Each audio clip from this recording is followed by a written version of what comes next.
आजकल पेरेंट्स की एक और शिकायत रहती है कि बच्चे छोटी-छोटी बात पे आर्ग्यू करने लग जाते हैं। क्या आप भी ऐसी सिचुएशन में हैं? ये नॉर्मल है dear parents, don't feel bad about it. और एक्चुअली आपका बच्चा जो है नॉर्मली ग्रो हो रहा है, वो इंडिपेंडेंस एंड सेल्फ एक्सप्रेशन का पार्ट है। लेकिन इसे हैंडल करने का एक पॉसिबल तरीका है। I will tell you 5 simple tips. पहली चीज़, जब भी ऐसी सिचुएशन आए तो आपको काम रहना है।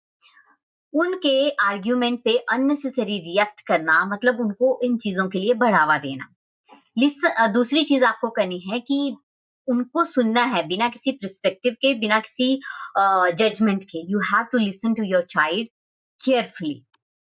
तीसरी चीज़ आपको करनी है कि आपको रूल एंड बाउंड्रीज़ सेट करना है।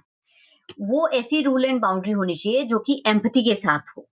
चौथी चीज़ आपको करनी है, जब भी डिस्कशन हो तो रिस्पेक्टफुल डायलॉग होने चाहिए। ऐसा शाउटिंग नहीं होना चाहिए, क्राइंग नहीं होना चाहिए, बीटिंग नहीं होना चाहिए। 5वीं चीज़, आपको प्रॉब्लम सॉल्विंग स्किल अपने बच्चे को सिखाना है ताकि वो आर्ग्यूमेंट आज आपके साथ कर रहा है, कल बाहर करेगा।